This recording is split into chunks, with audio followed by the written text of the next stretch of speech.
Wow.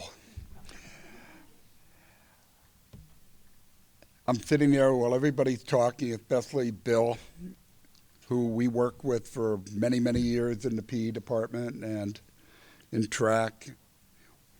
One of the greatest coaches, Frank Matucci, everybody else here in the room. I mean, I'm just kind of overwhelmed with the talent and the great people here at Stevenson High School. I really had the really great honor of coaching with Andy Faracy for almost 30 years. What a great guy. And Tom Lowe and Tyler for keeping my runners healthy, even though I put them through hell. I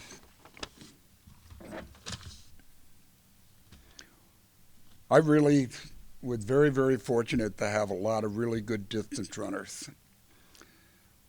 The one that started it out was Ian Cronin.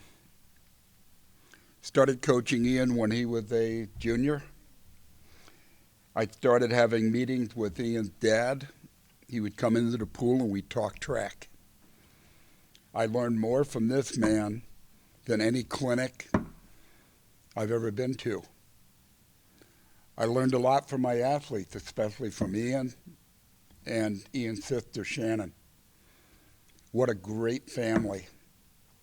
We're also lucky to have Matt Coleman here, the owner of the sweatshop. And Matt was on many relays with Ian in the 4x800.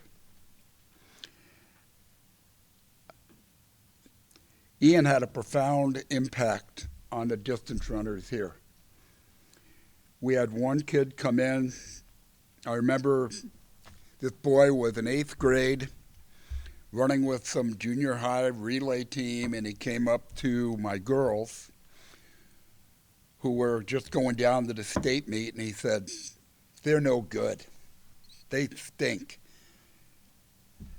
His name was Mickey Coburn. And Ian took that kid under his wing and built a team with Ian's help. He really helped me build a team that was just amazing. Our team went on because of his leadership to get second in state and cross country. During his junior track season, Ian placed 7th in state in a 1,600-meter run. He had a 4:16. The guy he would run against his senior year, Tim Hobbs of York, placed first in the 800, won a 152.18. The following year, senior year, Ian had to face Hobbs in the mile. Hobbs had just won the 800 at state in a 151.78, and he was trying to do the really tough double of the 800, 1600. I almost did 1500. 1600. Ian ran an amazing race, probably because of an idea of talking with Andy. He said, we should really be working on Ian's closing speed.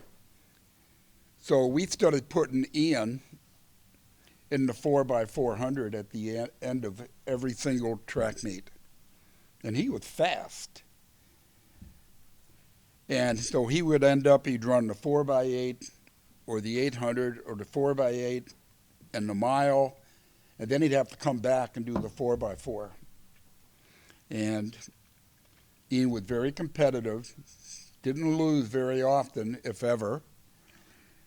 And that tenacity that he had to be able to run all those events and the close really hard helped him in the state meet.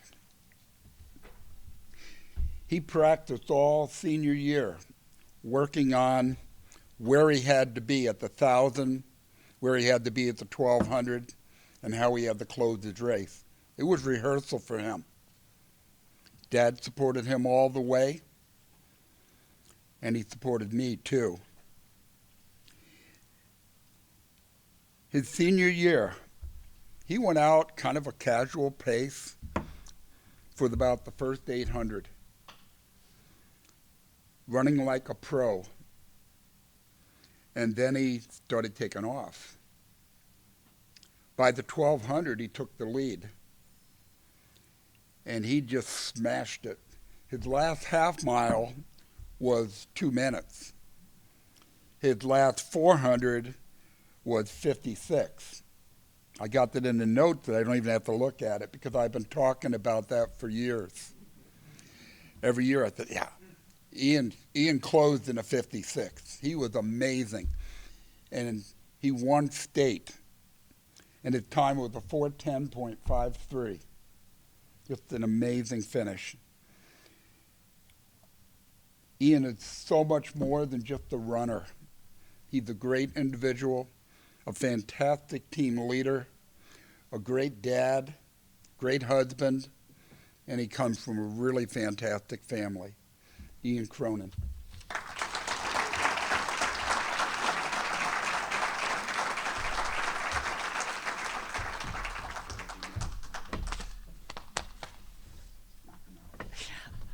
It's tough to follow all these people. I mean, I got to get up here and loosen up a little bit. But thank you so much. It's great to see everybody here. I want to echo what Katie said earlier and thank Tricia, the athletic department, Allison, who were kind enough to continue to chase me all summer to make sure that we got here. Hi.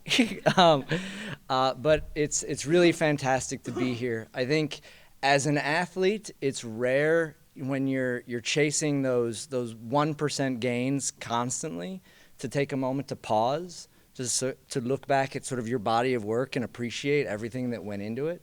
So my thanks to everyone here for providing that opportunity. It's really incredible to look back and hear all these stories and to think about those moments.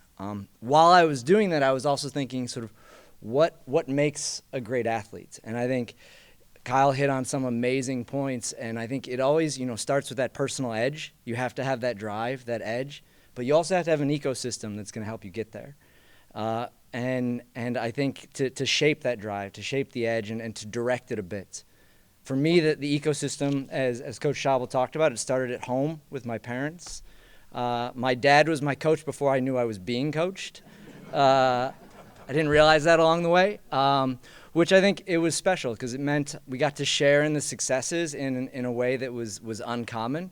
It also meant he had to put up with the bad days a little bit differently. I think there's a story that I may or may not have thrown my watch in his face on a particular windy workout day, but we got there. My mother was unbelievably supportive through everything. It was sort of the person who allowed me to turn the ambition into reality, from whether it was making sure we got to every practice that I actually was eating what I was supposed to be eating, or when she got sick a week before the state championship and was washing her hands every 2 minutes to make sure she didn't get me sick, was just an incredible opportunity. But then, with that ecosystem really continued and took shape here in this building, although this building looks quite a bit different, I have to say, than when I was here. But with all the teachers and coaches. He's not here, but I have to say my very first coach here was Don Proft, who I broke my foot about 2 weeks before my freshman year started. And he was kind enough to let me hang out. Had no idea if I had any potential. I kept telling him I was very good, and he was like, okay, you can hang around if you say so. But just the chance to feel a part of the team allowed me to make friendships and relationships that I still have today. And for that, I'm incredibly grateful. Coach Mitz and Coach Pharisee were heading up the track and field team.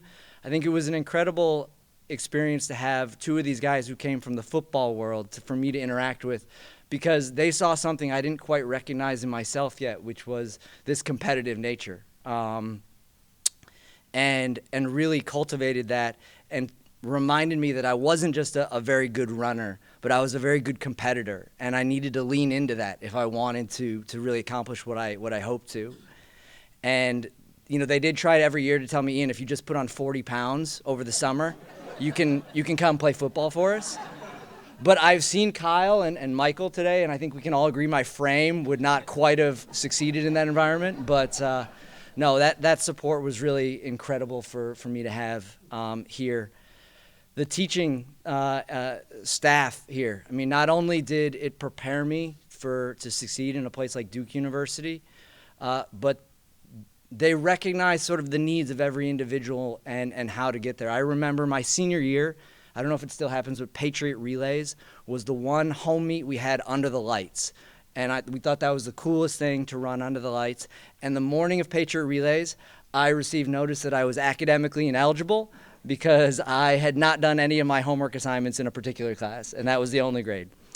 I was obviously not super excited by the news. I went to my teacher, who will remain nameless at this point, and I said, what can I do? And he said, Ian, if you can finish every homework assignment you've missed by the end of the day, this is in the morning, I'll send a note to the athletic department and say, you're caught up. So every free period over lunch, completing it, I had to go back to his office at the end of the day while he reviewed all of it to make sure I actually did it properly. Took a note to the athletic department, and they said, Ian, this is great, but you would have actually had to have been academically eligible before this, so thank you for catching up, but you still won't be able to compete. The only way you'll be able to compete is if we get a note from the teacher saying it was his mistake and you should never have been declared academically ineligible. So I sheepishly walked back to my teachers, looking back, the gall to go ask my teacher this, that it was his fault I was failing. And I said, look, they're only going to let me do this if you say you made a mistake. He took out a piece of paper, looking me in the eye, and started writing, and I can very distinctly remember the look on his face was one that was not super excited, and said, we're not going to miss any more assignments this year, right? And he wrote this note for me so that I could go out there. But I think it was the recognition that in a moment, what type of person you have in front of you. Sometimes the tough love says, no, you're going to miss this because you didn't do it. Sometimes you see someone before you who says, okay, this person got it, and we need to help them sort of on this step. And I'm incredibly grateful. I think I didn't lose a race my senior year, but that was probably the closest one because I was exhausted running back and forth between the buildings. But really, I think it was just one minor example of the incredibly supportive environment that was here that allowed you to sort of shape and remind you of what you had to be. I was a student athlete, not just an athlete. And I think learning that lesson here set me up for success every step along the way coming after that. You know, last and certainly not least, Coach Schauble. I mean, this was my coach for, as he said, the last 2 years. I think the first time I really got to know Coach Schauble, my sophomore year, I was playing club soccer, and I hurt my knee and ended up in the pool for about 8 weeks doing pool exercises. And I think he just saw me every day in there. He's like, this kid can't swim at all, but he's in here a lot.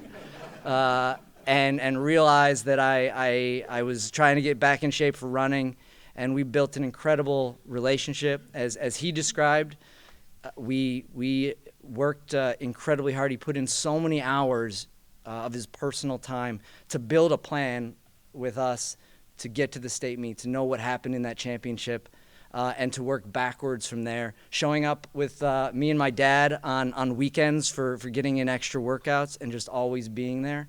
Ever since then, constantly supporting myself, my family, to check in on us, how are you doing, and really being a part of our life and taking that forward.